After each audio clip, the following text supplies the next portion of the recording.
बोले वृंदावन बिहारी लाल की जय, सियावर रामचंद्र की जय, श्रीमद सद्गुरु सरकार की जय।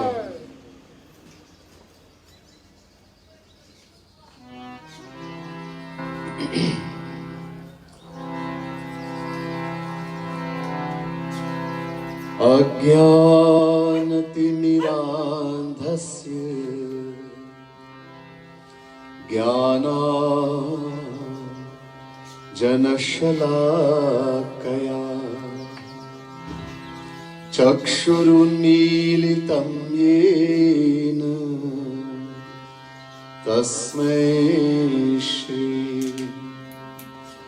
गुरवे नमः।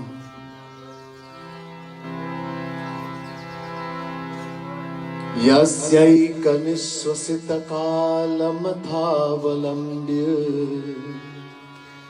जीवन्ति लोमविलजा जगदन्दनाथाः।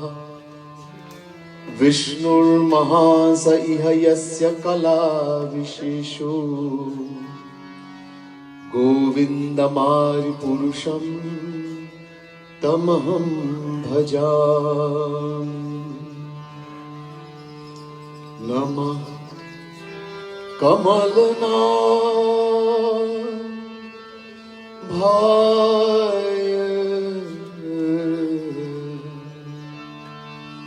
नमः कमलमालिने,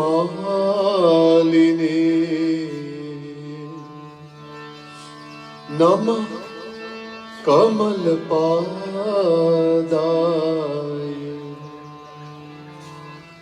नमस्ते कमलेक्षणे। यो ब्रह्माणं विदधाति पूर्वं यो वै वेदांश प्रहिणोति तस्मै तद्ध्वं हदेवमात्मबुद्धिप्रकाशं मुमुक्षुर्वै शरणमहं प्रपद्ये। बोले वृंदावन बिहारी लाल की जय, सियावर रामचंद्र की जय, श्रीमद सद्गुरु महाराज की जय। आदरणीय पूजनीय पंडित जी, प्रिय सज्जनों, प्रिय भक्त समुदाय, महानुभाव, most worshipable Panditji, devotees of the Supreme Lord, the Divine Souls. First, let me say Radhe Radhe to each and everyone, and my pranam, my humblest prostrations to each and every one of you. Also, very special welcome to the viewers on Bhakti TV. Radhe Radhe and pranam to all of you. Again, I want to thank Pandit Satyananda Maharaj, the producer of Bhakti TV, and his team for being so generous as to take this live broadcast throughout the world online.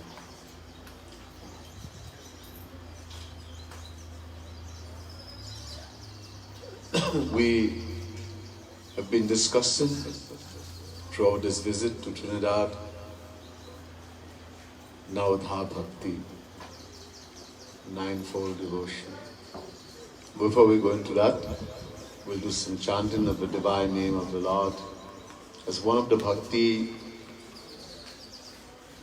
in Navadha Bhakti. Prahlad says to his father Hiranyakashipu, Kirtana Bhakti, Kirtanam, chanting the divine name, the glories, the pastimes of the Supreme Lord. Also Bhagwan Shri Ram said to Shabari, Chauti Bhagati Mama Guna Gana Kare Kapat Rajigana. chanting my names, pastimes, attributes, virtues,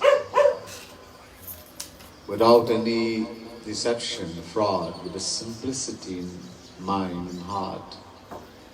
This is the fourth type of bhakti. Also the fifth type. Mantra japa mama didha vishwasa panchama bhajana suveda prakasa. Even the fifth type, again the Lord says to Shibri, so important is chanting the divine name, that the fifth type of bhakti is chanting His name, mantras, etc., glorifying Him, but with firm faith, didha vishwas.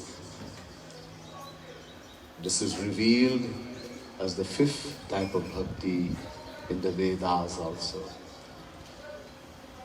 We discussed this morning, and we'll be going the continuation of that. For the time being, let us chant, since this chanting is very important, one of the ninefold bhakti.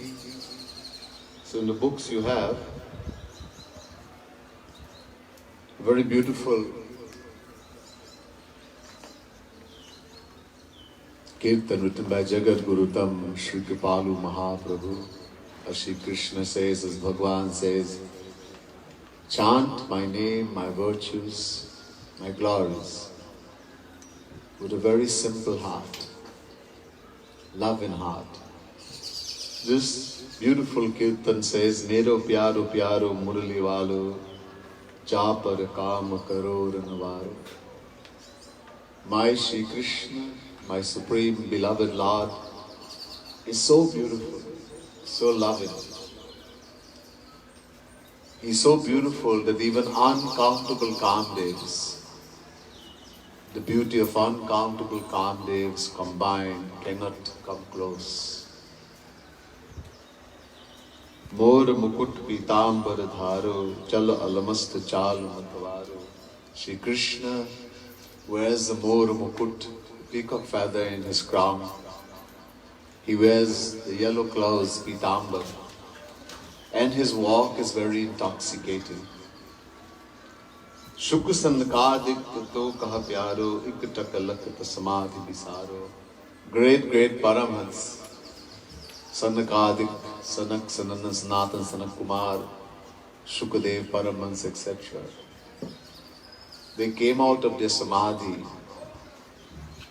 just to see and started staring at Shri Krishna. He's so beautiful. Even Shri Krishna,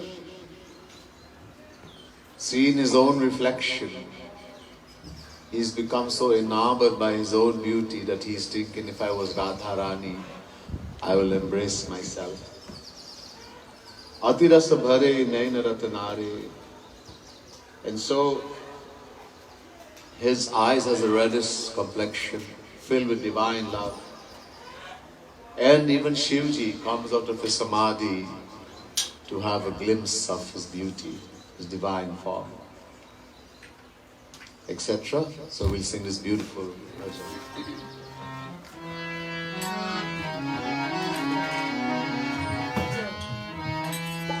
Mero pyaro pyaro, page 12 in the booklets. Mero pyaro pyaro murali varo, japar kaam karo ranvaro. Mero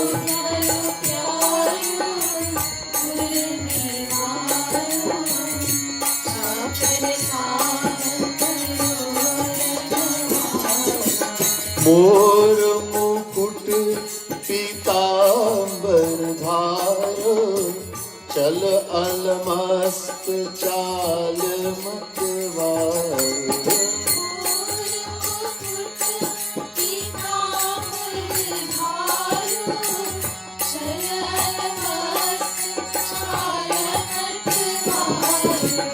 सुख सनकादिक तो कह प्यारो, इकटक लखत समाधि विसारो।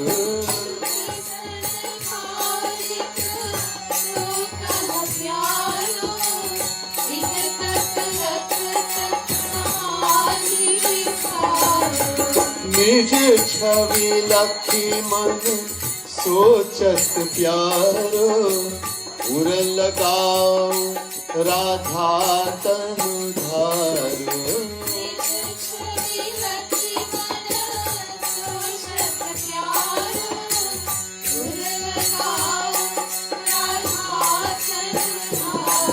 ओ मेरो प्यारो प्यारो मेरो प्यारो प्यारो मुरली वारो जा पर काम करो रनवारो मेरो प्यारो प्यारो मुरली वारो जा पर काम करो रनवारो अति रस भरे नैन रत्नारो जेहि लखी शंभु समाधि विसारो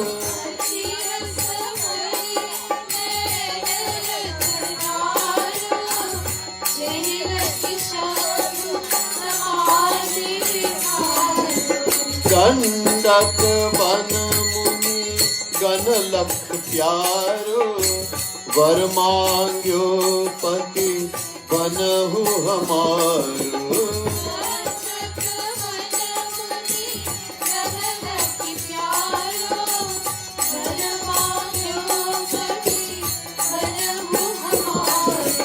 उमार माहू उमार माहू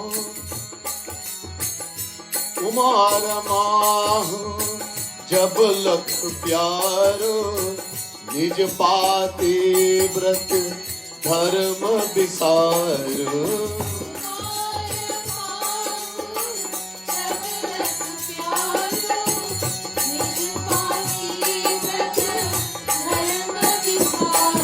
ओ मेरो प्यारो प्यारो मेरो प्यारो प्यारो मुरली वारो जा पर काम करो रनवारो मेरो प्यारो प्यारो मुरली वारो जा पर काम करो रनवारो From every pore of his body is flowing the infinite divine nectar of Braj Ras, divine bliss of Braj. The Rasik says the one who are drinking this divine bliss, they become intoxicated. Braj Ras chuat rom prati pyaro yat rasik jan bani matwaro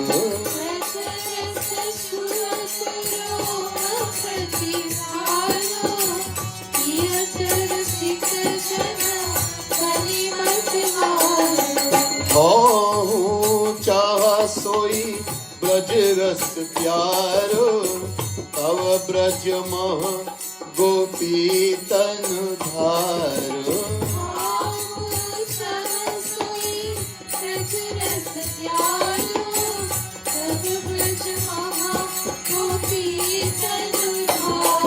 ओ निज ब्रज मह गोपी तन धारो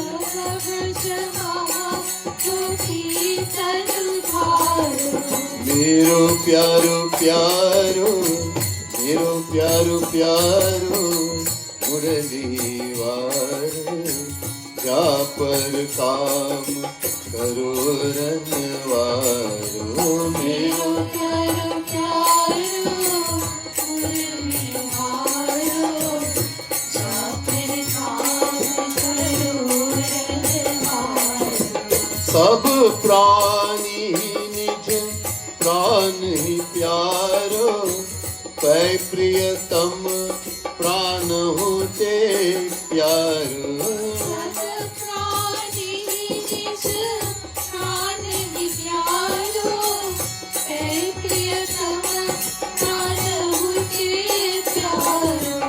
हस कृपालु जादू डारो कर अर अचर स्वभाव विसारो हस कृपालु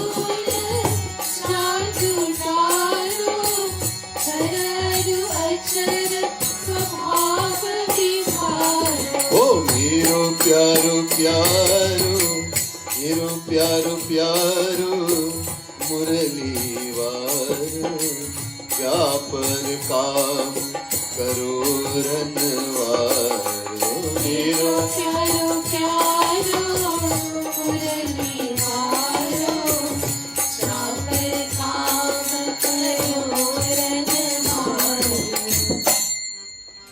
बोले वृंदावन बिहारी लाल की जय।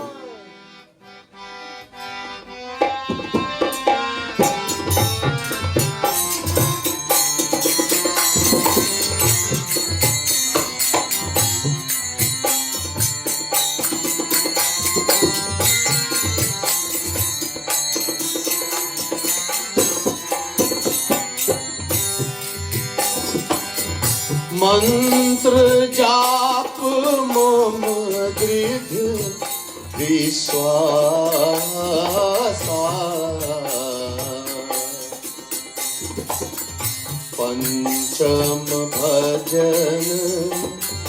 पंचम भजन सुवेद प्रकाशा जय राम श्री राम जय जय राम श्री राम जय राम जय जय Ram.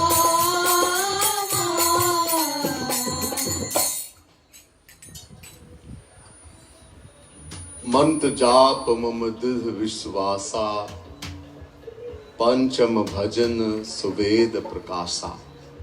I began this morning discussion on this Chaupai from the Ramayana. As mentioned, we have been discussing Navadha Bhakti. I mentioned that there are many forms of Bhakti as described in Bhagavad Mahapuran, etc. 9 type, 10 type, 24, 36, many types. Most famous is Navadha Bhakti, ninefold devotion. This was told by Prahlad, that great devotee Prahlad, to his father Hiranyakashipu. Shravanam Kirtanam Vishnu Smaranam Padasevanam Archanam Vandanam Dasyam Sakhyam Atma Nivedanam. Bhagavad Mahapuran, 7 Canto, 5th chapter, 23rd verse. On being questioned by Hiranyakashipu, his father, as to what he considered to be the greatest knowledge. He had learned so much from his gurus. Out of all the knowledge he had gained, what he considered to be the greatest, the highest. And so Prahlad ji replied and said, my dear father, this nine form of devotion to Sri Krishna, to the Supreme Lord, I consider this to be the highest knowledge. There's no greater knowledge than this. If Prahlad is saying that, then how can we even think there's something higher than this?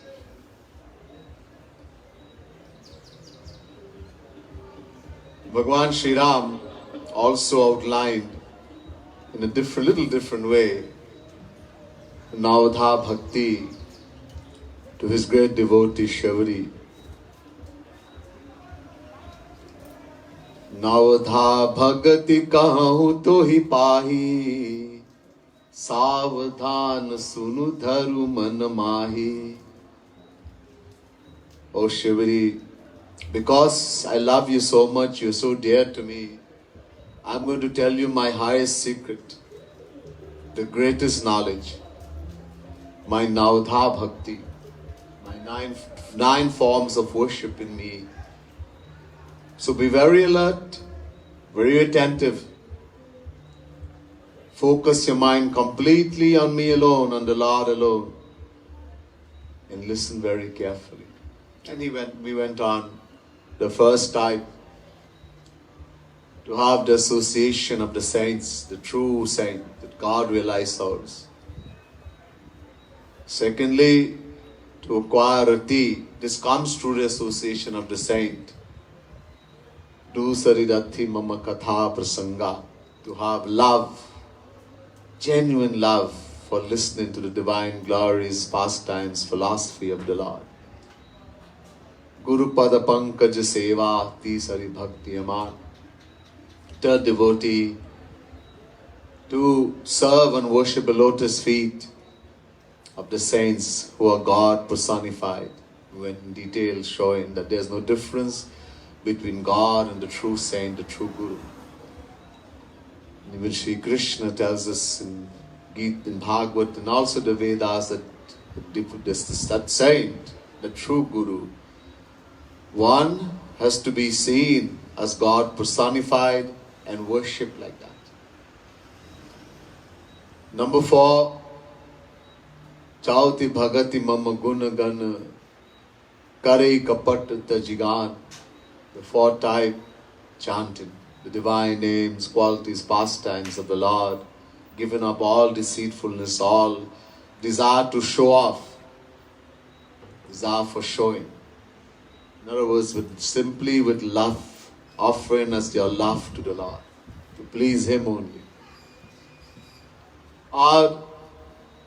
And mantra jap mama dudha visvasa panchama bhajan suveda prakasa. And the 5th, yes, chant, we have to chant the name, qualities, but how? Didha vishwas. Didha means very firm, vishwas, faith. What faith? And I told this morning, the faith, there is no difference between God and His name. They are one and the same. As I told you, the scripture says, Naam naam kari bahudha nij sarva shaktis. God has uncountable name and He's so merciful. He's taken all His power, nij sarva shakti, and put in the name. In other words, God sits in the name. But we don't have that faith, that belief. That's why we don't benefit. People are chanting day and night. Some are doing jap on mala. 16 rounds, 20 rounds. And nothing is happening. Because it's just physical. All they're thinking, I have to finish so many rounds of this mala. Where the mind is, no one is paying attention. And God knows where the mind is. Worshipping God just mechanically with this physical sense organ will not give any benefit. We do everything. We do puja, we do havan, we offer jal, abhishek, we do pilgrimage, we chant the name of the Lord, bow to all we consider to be saintly. We do everything. But we don't benefit. Why? Because where the mind is, we don't pay attention. We do it physically. We do puja only physically. Put haldi, put chandan, put saffron, put akshat. Who you putting it for? At that time, are we visualizing the Lord, the one you're worshipping, that I am bathing Him? Is the water too hot, too cold? Etc. That feeling. Tulsidas got very angry at people who worship God only physically, mechanically.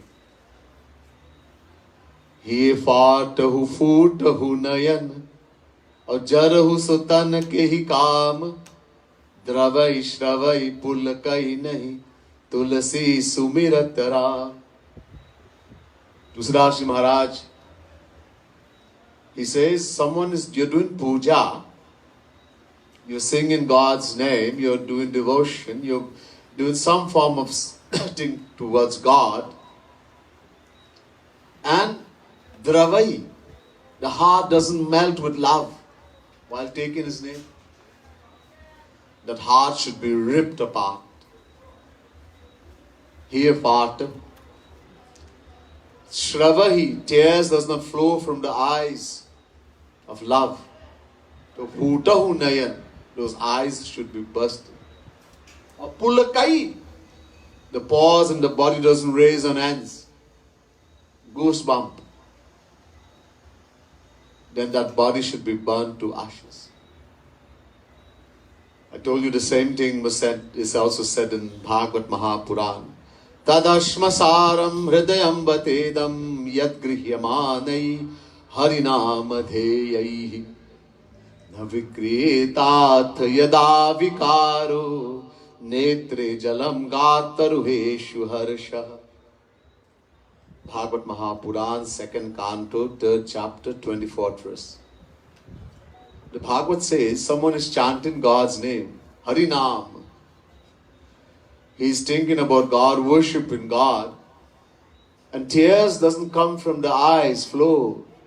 Netre jalam. The heart doesn't become filled with joy of love. The pause in the body doesn't stand on ends. Then that heart must be made of steel, iron. Tadasmasaram hridayam batedam.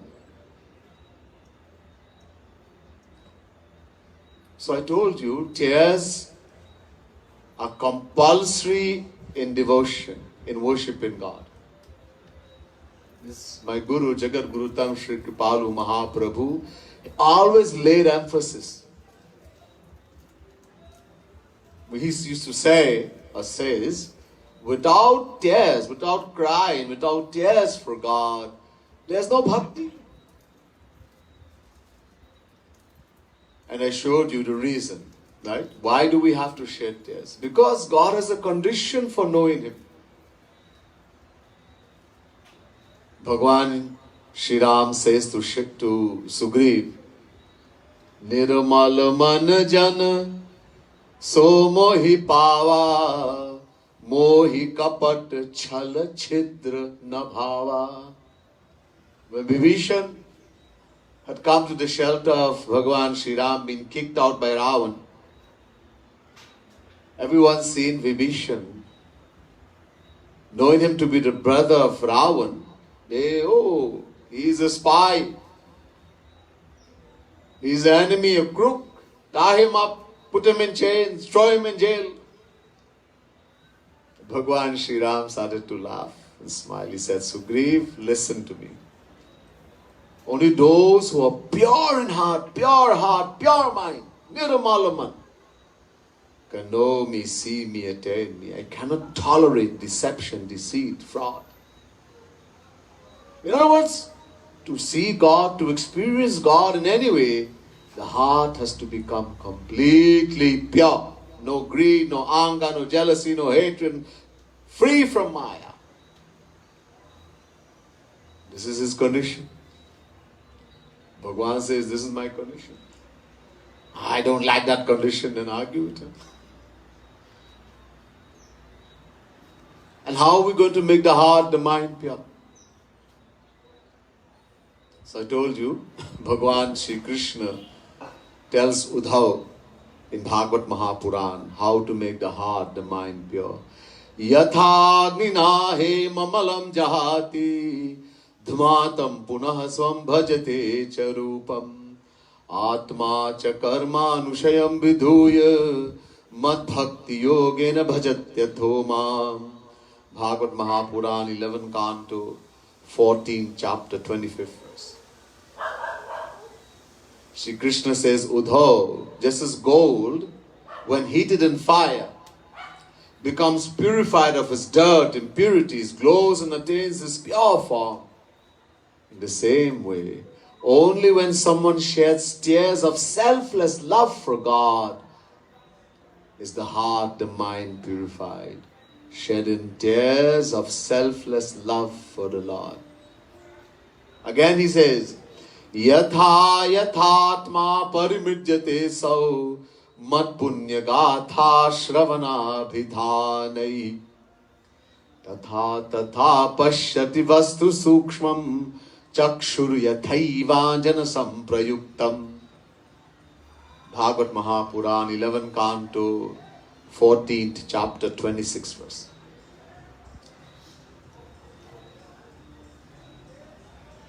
Just as when there's the eyes, it's a disease, there's a disease in the eye, and you apply treatment. Nowadays, there's all kind of ointments, laser, you can do laser, all these things, and fix it. But in ancient times, didn't have all of that. We had something even better called Anjan, an Ayurvedic medicine. Not there anymore. Any disease in the eye, and it will slowly destroy the disease. Shri Krishna says, just as when Anjan applied to the diseased eye, Katra, any kind of disease, and slowly that disease is destroyed and you are able to see clearly again. In the same way, only shedding tears while listening to my divine glories, chanting my divine name, etc., one sheds tears of selfless love for me, for the Lord is the heart, the mind purified. Nothing else works, no Gyan, no Yoga, no Puja, no Havan, no Tirth, only Bhakti, only shedding tears of selfless love. Uncountable lifetimes of wickedness, sin, impurity is stored in the heart, in the mind. And God says, I want pure heart. Niramal man.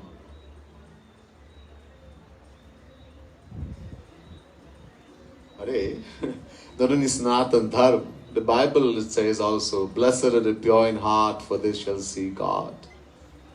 Pure heart. And only one thing.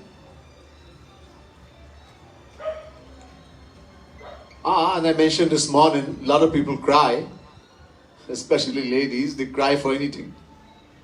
The heart is soft. But they cry for useless things. So instead of making the heart pure, they only make it more dirty. I gave the example, our heart, our mind is like a dirty piece of cloth, rag, that has been dirty for a long time. If you want to clean that dirty cloth, that rag, what do we need? To wash it in clean water, pure water, Nirmal Jal. If we take a cloth and wash it in dirty water, it gets even more dirty.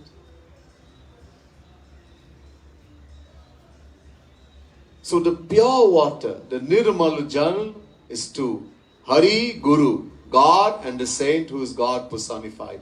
When we shed tears for God, for the true saint who is God personified, we wash the dirty cloth of the mind. We wash the sin. And when we shed, and what is the dirty water? When we shed tears for the world.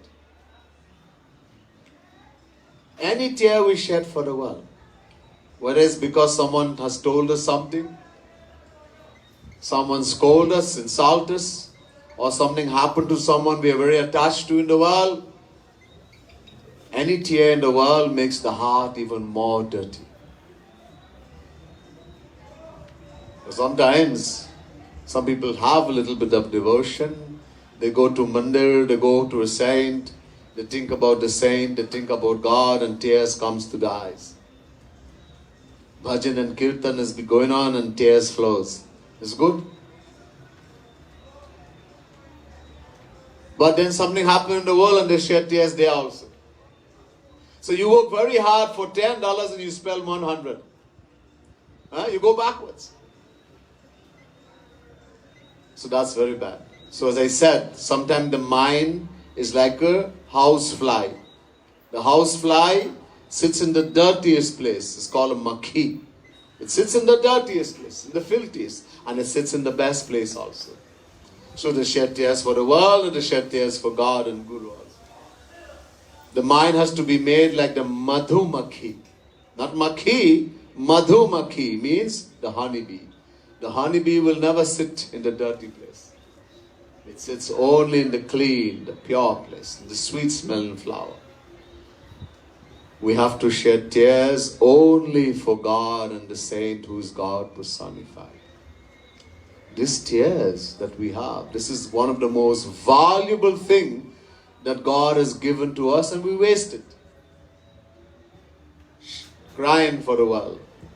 Everything is crying. So, as I said, some people do cry easily, but they end up doing more harm to themselves. The heart is soft when it comes to God and soft for the world. And there are some people who cannot shed tears. No matter what happens in the world, no tear will come. And when it comes to God, no tears comes there also. The heart is very hard. So then the question is asked, how am I going to shed? Since God says it's compulsory, should we do like the guy who put the red chili powder in the eye? No. The tears has to be genuine. So how do we shed tears? What prevents us from shedding tears for God? One thing. One thing prevents us from shedding tears for God is called abhiman, ahankar, ego, pride. If at all we cannot shed tears for God and the saint, we are chanting all the name, we are doing all the bhakti and tears cannot come, it means we have too much ego, too much pride. How to fix that? How to get rid of this wanting God and the saint who is God personified, the true Guru. One thing they cannot tolerate, ego. Ravan was very great. Ravan was so powerful. He had control over all the devatas. All the devatas would tremble with fear in front of Ravan. Hey, Indra! I need this amount of rain only, not too much, not too less. Yes, sir. Hey, Vayu! God of wind. Blow very gently, soft, soothing wind. Yes, sir. Hey, Surya Narayan! The God of the sun. Keep the temperature only 25 degrees, not above, not below. Yes, sir. All the devatas. He was so knowledgeable, he wrote commentary on the 4 Vedas and other scriptures. But one thing was very bad, he had abhiman, too much pride. This ego, this pride.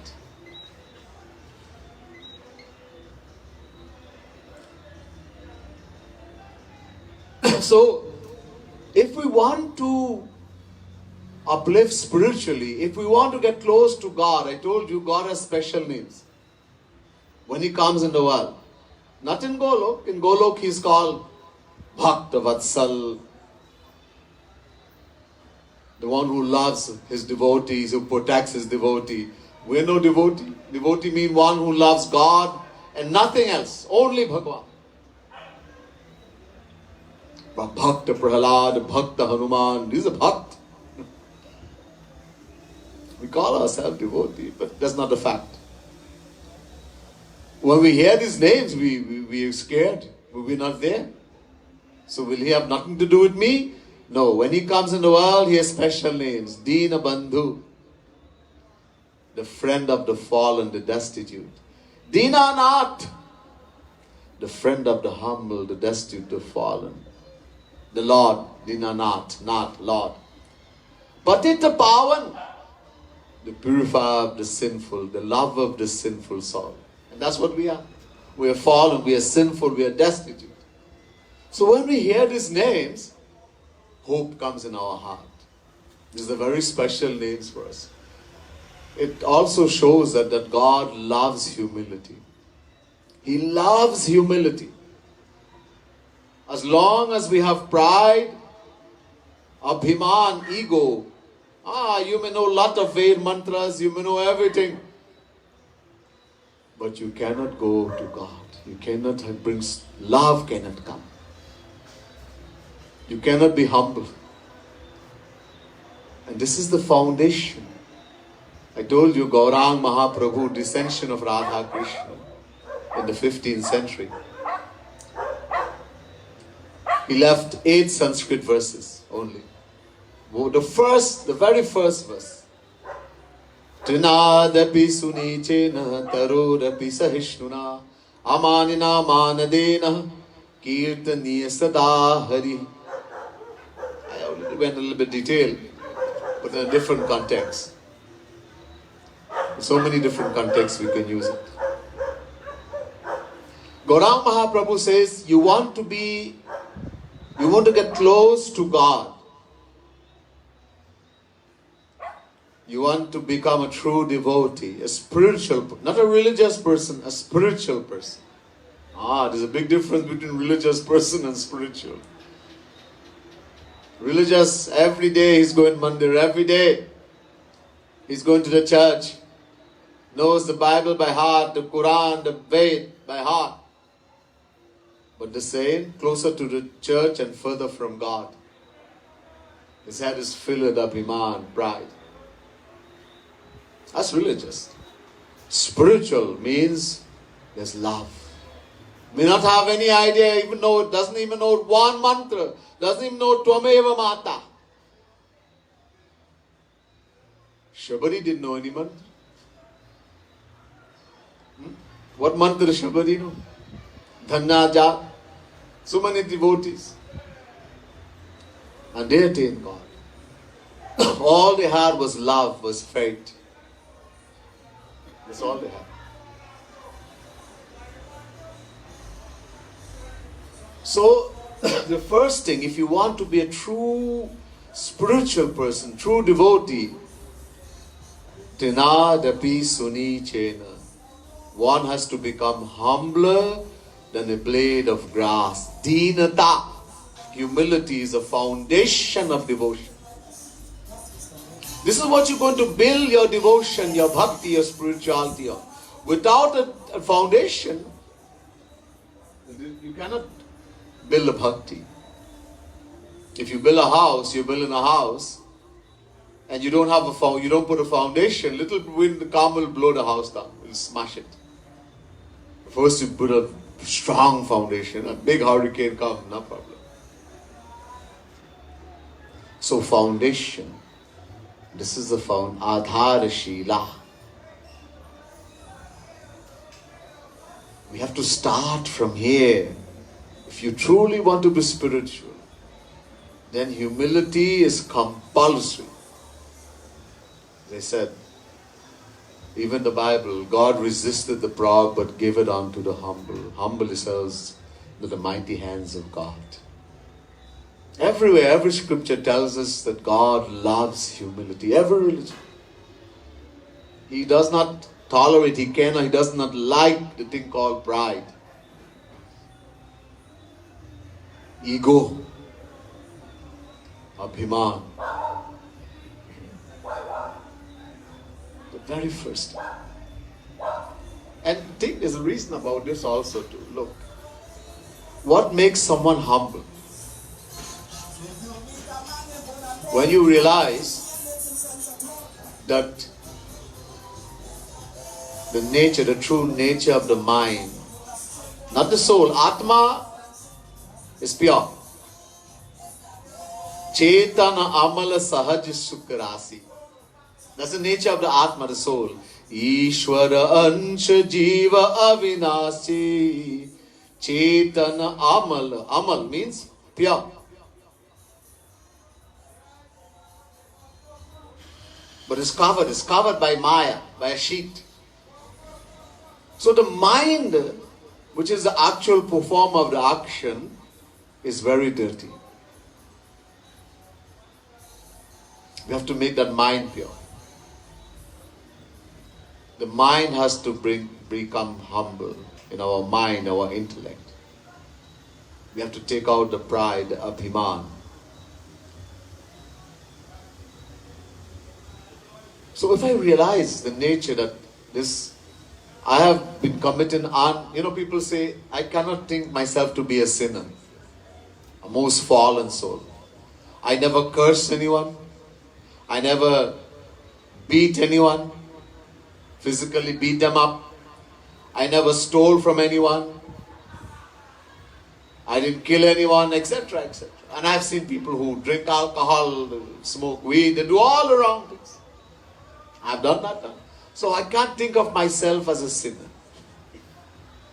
First to begin, we may not have done it physically, but in the mind, how many people we kill in our mind? You hate this person, somebody has done something to you. You can't bear the sight that you see that person and you wish that the truck will run over them and smash them like a flat. And when the person comes in front of you, Sitaram, Sitaram, oh, long time I haven't seen you, please have a seat. Inside you're thinking, I wish you would go and die. And out from here, oh, sweet like honey. Now, which one is Bhagwan noting? The sweet words from here or the poison in the heart? The poison. This is what He knows. God knows only our thoughts and ideas, not the physical action. The Vedas are very clear about this. Man eva manushyanam karnam bandha mokshayoho Brahma Bindu Upanishad, second mantra.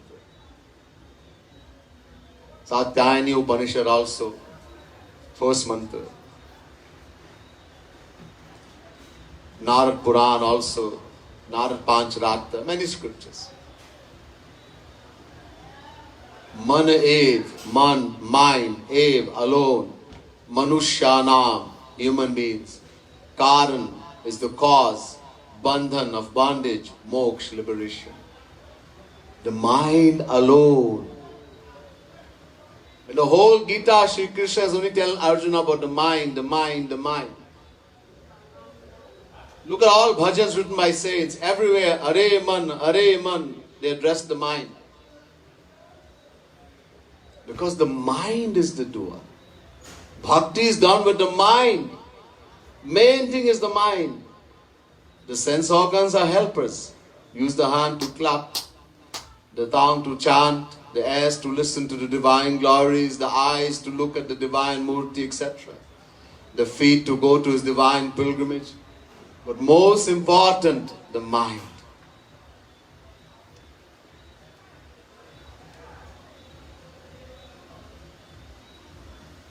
So the mind.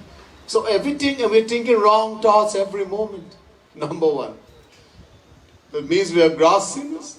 Second thing, we the Jivatma, individual souls, are beginningless. Na jayate mriyate va kadachinnayam bhutva bhavitava na bhuya ajo nitya shashvatuyam purano na hanyate hanyamane sharire. Chapter 2 verse 20 Gita. Bhagavan Krishna says to Arjuna, the Jivatma, the individual soul, does not take birth, nor does it die, nor having come into existence does it cease to be, because it is unborn, eternal and most ancient. It is not destroyed even when the body is destroyed. It means we have taken birth uncountable in human form. And if we commit one wrong action, one sin in one lifetime, uncountable lifetime means uncountable sins.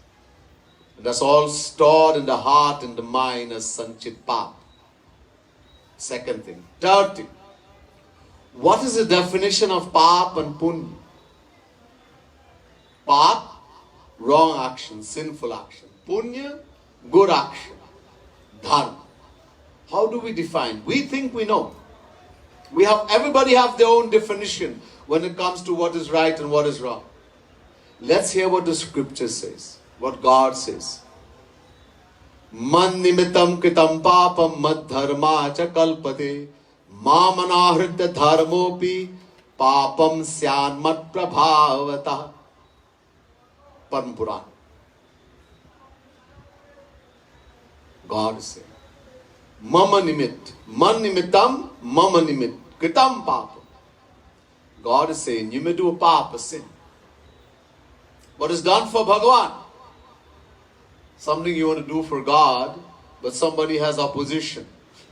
The wife, the husband, the parent, the child. Somebody is opposing, doesn't care about God.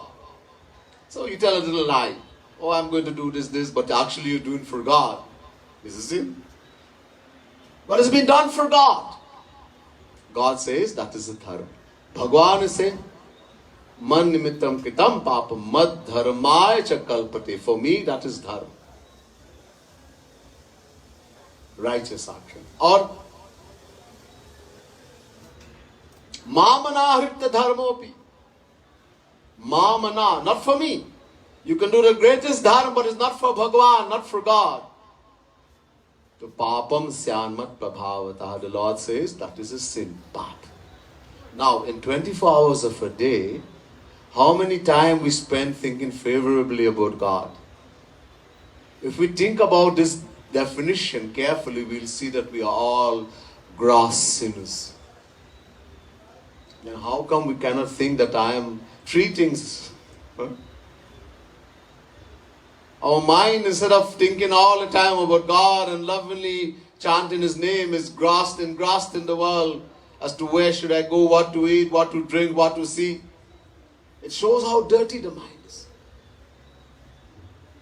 Yet we can't bear to hear, or we can't feel. So realizing that, understanding, looking at the nature, understanding, then the feeling will come, I am such a sinful person. Then humility. Then no matter what anybody say or do to you, you won't get angry. That's why humility is so important. Because anger is very dangerous. And we all get angry. It's a little thing somebody say to you. Little thing happen and you complain, you get angry, you start having negative feeling. And what does Sri Krishna say about anger? Krodhat bhavati sammoha, sammohat smriti vibrama, smriti banshad buddhinasho, buddhinashat pranashyati. Chapter 2 verse 63 Gita. From anger comes delusion. From delusion, loss of memory. When we lose our memory, we lose the power to discriminate and everything is destroyed. When you get angry, you destroy everything. You destroy yourself. So only a person who is truly humble will not get angry. That's why humility is so important to practice if you want to do bhakti, because every moment you're going to get angry, people are going to test you, things will happen. And you try to do bhakti and then you get angry also. So humility, dinata. God loves humility, as I said. The more humble we become, He's Dina Bandhu, the more He'll become our friend. The closer we'll get to Him. The second thing, Taru Rapi Sahishnuna. Tar means a tree. To be more tolerant than a tree. Here also, tolerance prevents us from getting angry. I gave the example of a tree, a fruit-bearing tree. Someone is taking care of the tree. Put in fertilizer, watering, etc. And someone is trying to kill the tree, cut the branches, break the branches. But when the tree bears fruits, nice, sweet, juicy mango, the tree never says, hey, you took care of me, here I'm giving you the sweetest mango. And you try to kill me, no mango, or I'm going to give you a poison mango. No. The tree gives mango to everyone, fruits to everyone. In the same way, whether you took care or you try to kill it. You have to get angry, but you don't get angry. Again, that will happen when we realize deep in our heart that I'm no better than anyone. Actually, I may be worse.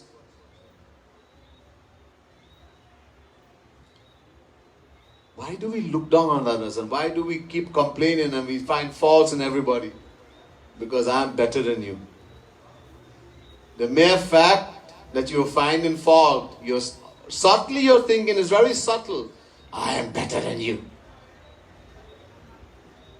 Oh, this person, people call me and phone and, oh, this one is so bad and this one is so stink and this one is so nasty. And you, I'm Mahapurush.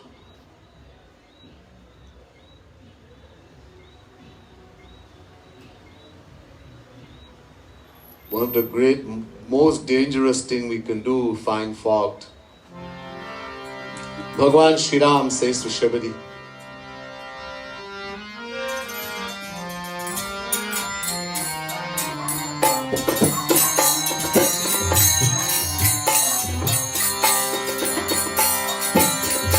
Ashtam jatha labh santosha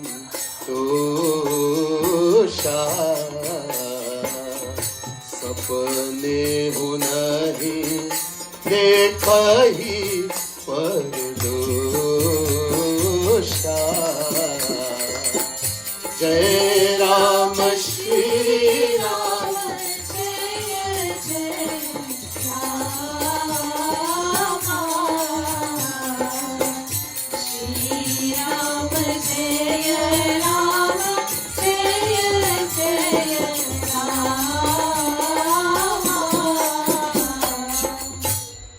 Ashtam jatha labh santosha.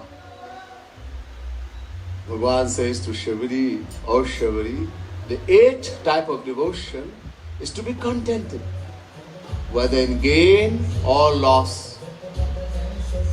I'll come to that little later on. And sapne ho nahi dekhahi paradosha. Sapna means dream. Not even in dream to look at the faults of others, to see how bad someone is. Paradosh dekhna, fault finding. For a sadhak, one of the most dangerous things you can do is fault finding. We are already so faulty. We have so much faults, greed, anger, jealousy, hatred, lust. And now you're looking to find fault with someone. In other words, you are adding more. What happens when we look at the fault of another person? You're taking that person's fault and you add into yours. In other words, I don't have enough, I want some more.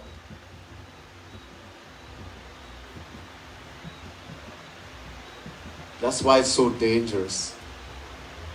Number one, just looking at how faulty, how bad somebody is shows that I am faulty to start with.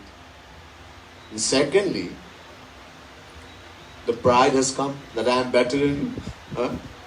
And thirdly, I am adding more. That's why Bhagwan is saying to Shabari, not even in dream. So dangerous is fault finding. Not even in dream. Somebody is calling you Satsangi. Hey, I want to tell you something. What you know this Satsangi? Oh, that I don't want to hear. If somebody give you something to drink and tell you this is poison, you going to drink it? Huh? They bring a milkshake and they tell you I put some poison in there. Who's going to drink it? Nobody. And somebody's giving you poison in the form of kusang and you're drinking. Don't listen. I don't want to hear. You're showing off your great devotee. Yeah, I like to show off. It's okay, no problem. Don't put yourself in danger.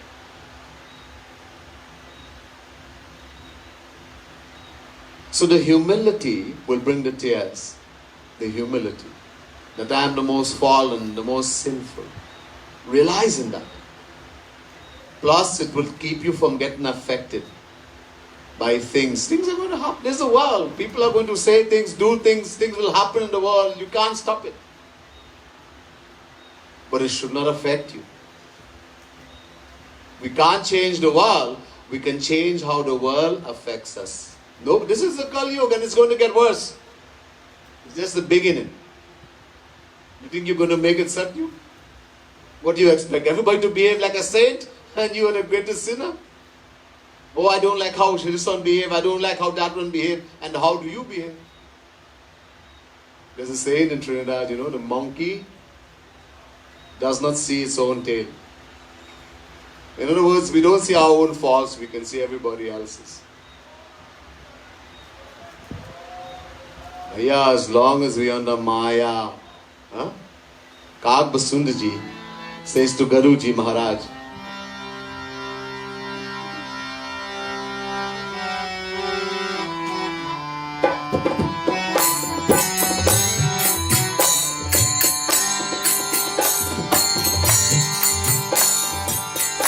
मानस रोग कछुक में पाए है सबके लखी बीरन पाए जय राम श्री राम जय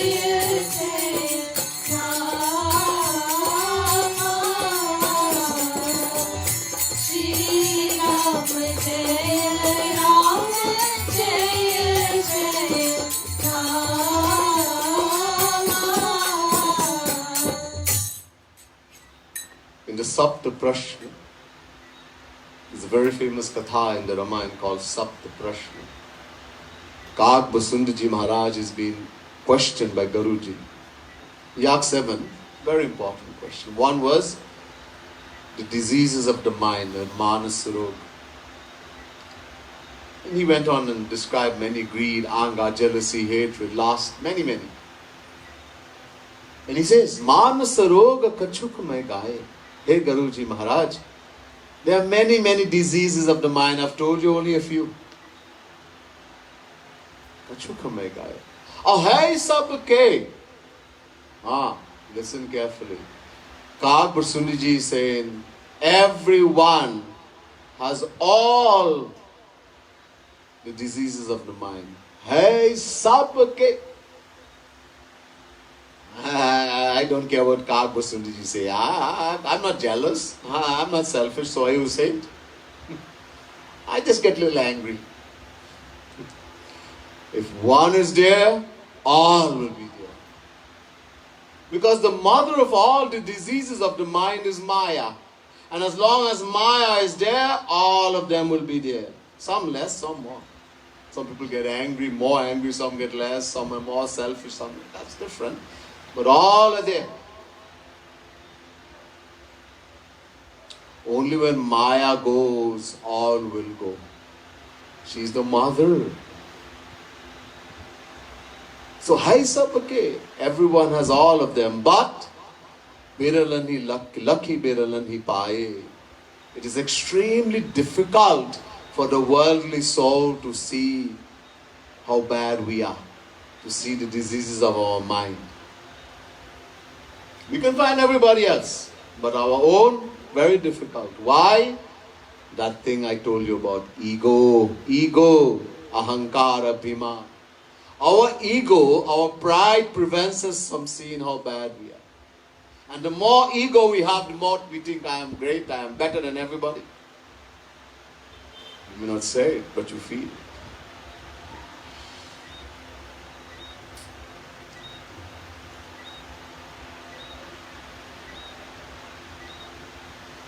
So when that humility, so by realizing that, the humility, then nothing will affect you anymore.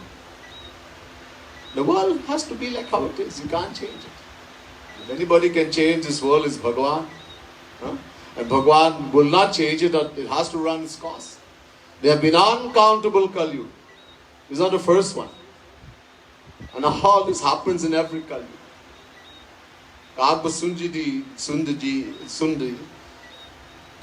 he describes this in the Ramayana, what happens in Kali Yuga, in the Kali Yuga Mahima. And some of the things you read there, some you will see already, some hasn't happened yet. But as I said, it just started, only 5,000 years to come. It's 427,000 years still to go. Before Bhagwan comes as Kalki, his special descension, he comes as Kalki, he takes Kalki avatar and finishes the age. Puts it at the top again.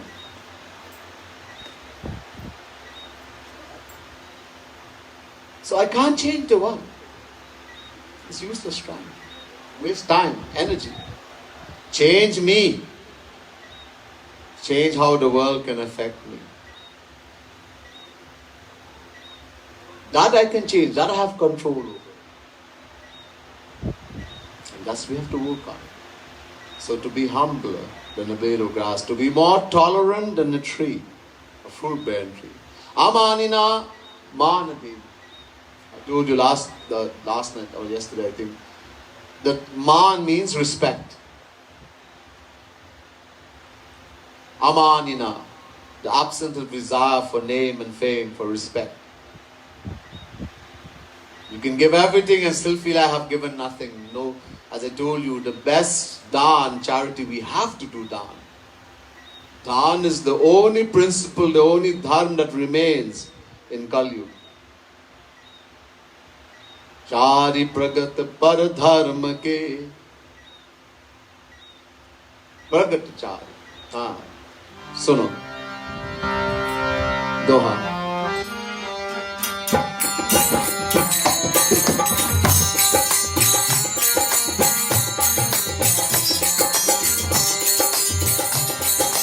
प्रगट चारि पद धर्म के कलिमल एक प्रधान.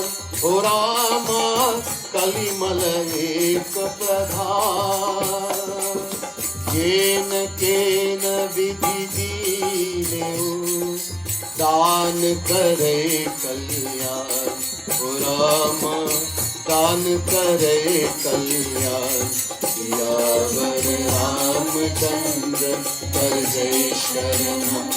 शंकर हरि ओम जय जय सिया राम. जय जय सिया राम. जय जय Siya Ram. Pragat chari par dharma ke. I told you, dharma has 4 principles. Satya, truthfulness, daya, compassion, shauch, purity, but more important, purity in thoughts. Purity in thoughts. And dan, charity. In Kali Yuga, one only remains. There's no truthfulness, there's no compassion, there's no purity in thought. We can take lots of bath, you can bathe holy. And wear clean clothes doesn't mean you're close to God. We say cleanliness is next to godliness, but the cleanliness means cleanliness in thought. Keep the environment clean also, bathe, etc. But more important, clean thought. None of that. Only one, daan. Danamekam kalau yuge. The lawmaker, Manu Ji Maharaj says in Manu Smriti, in Kali Yuga only one dharma remains, daan, charity. Charity is very important. I told you we have to give at least 10%. Dashansh. But where we give it is also important. Deshe kale cha patre cha tadanam satvikam smitam. Gita chapter 17 verse 20. Shri Krishna is saying we have to give daan. He talks about daan in chapter 17, 19, 20, 21, etc. But he says, patra ke anusar. According to the vessel, according to where we give the daan, who we give the daan to, that's the fruit we're going to get. That same daan can take us to hell. That same daan can take us to heaven. The same daan can bring us into the material world. And the same daan can take us to Bhagavan. According to where, you have to be careful. Anyhow, that was their whole lecture by itself.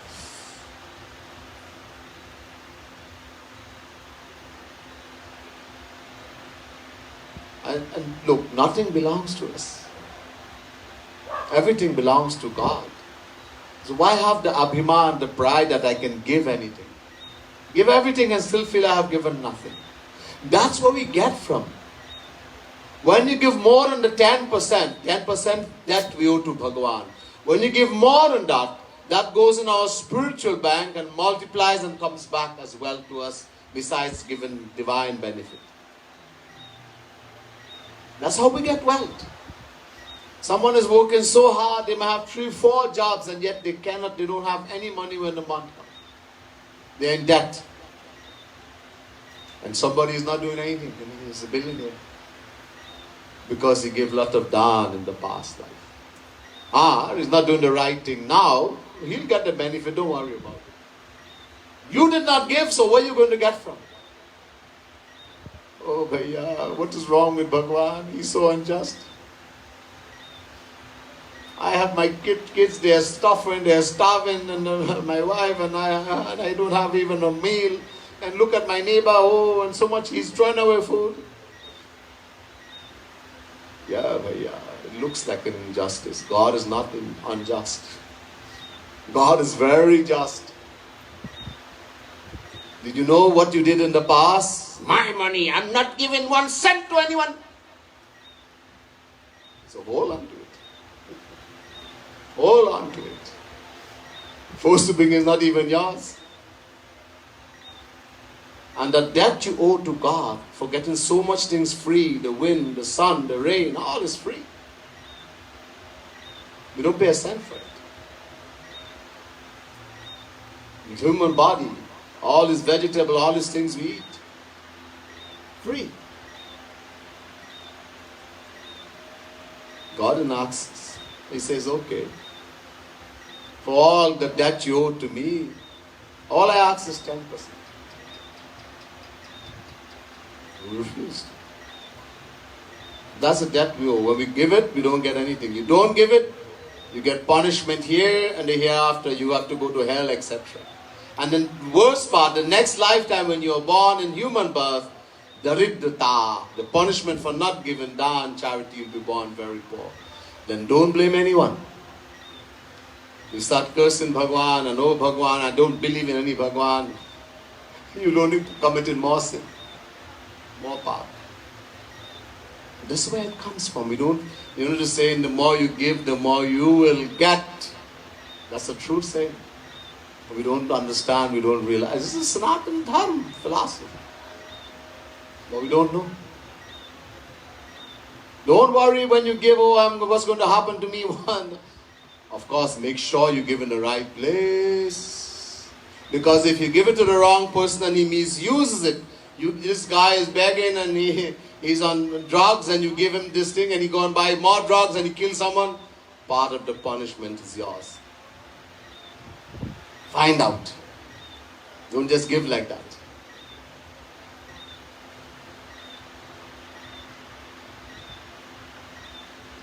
So don't have that thing that, my name has to be announced and everybody has to be a no. And some people do, they do give a lot, but the name has to be blazed in the newspaper, on the TV and the internet. This Warren Buffett, he gives so much and this one gives so much and such a philanthropy. Didn't you hear when the award give it alms, that left hand should not know what the right hand did give it, that the alms may be in secret? That's the real charity, the one given, so that pride, the one given in secret, so pride wouldn't come. Ego, the pride wouldn't. Aman and neighbor.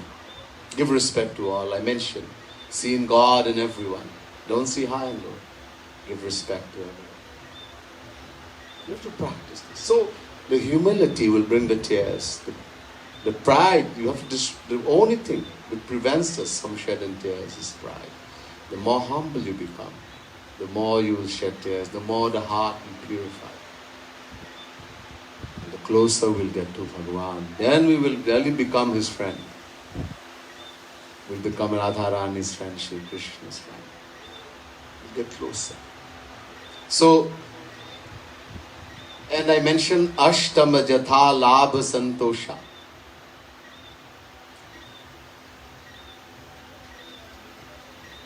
The 8th type of devotion is to be contented.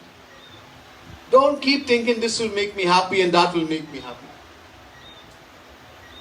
Whether in gain or loss. You see, look, whatever happens to us is as an outcome of our own action.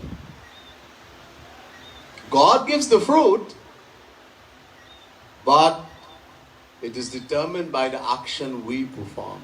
Shri Krishna makes this very clear in Gita.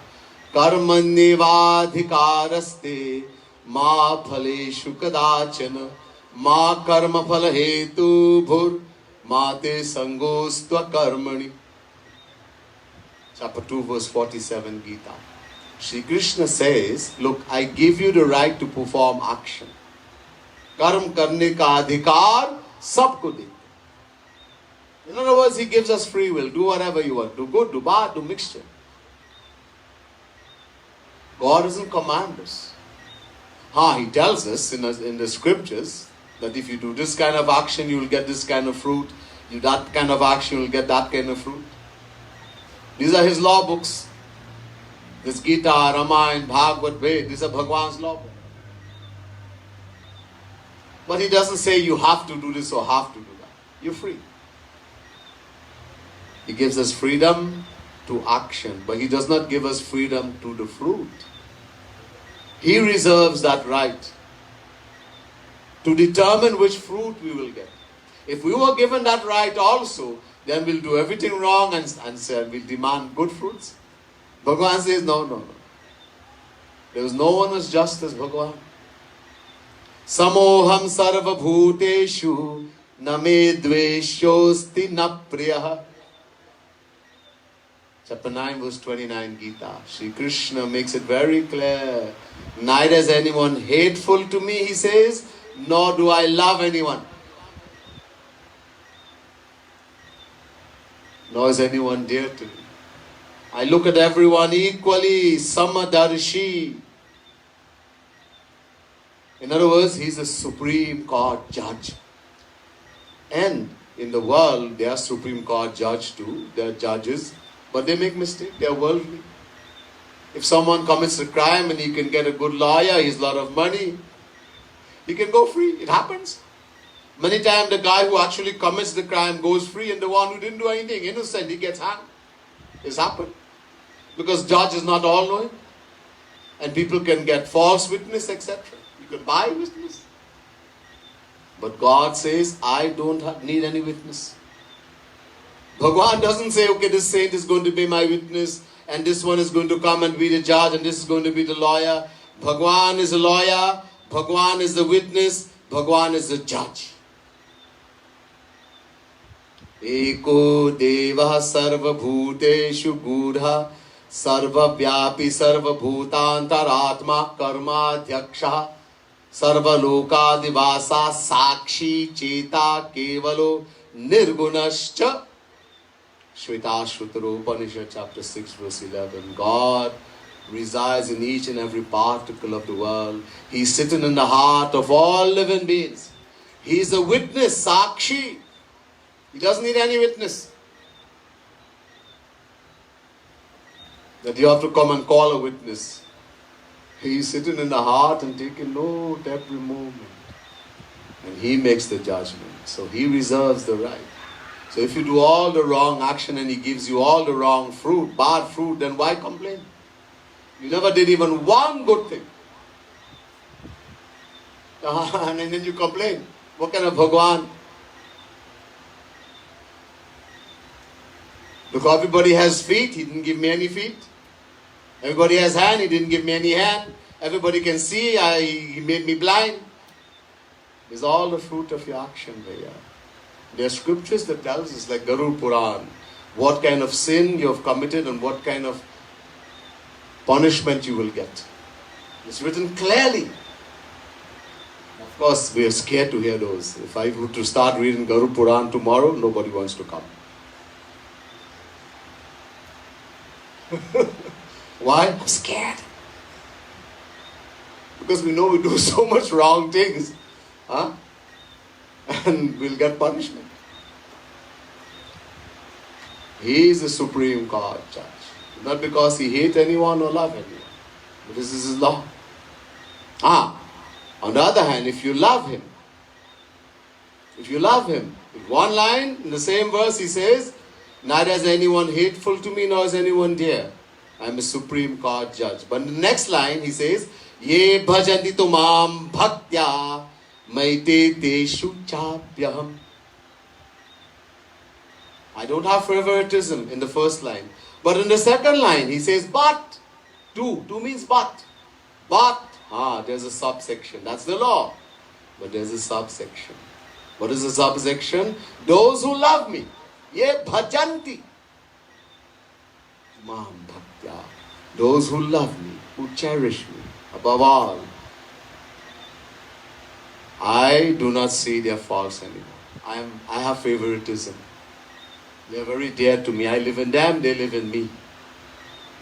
Now you become his favorite. But you have to fulfill that.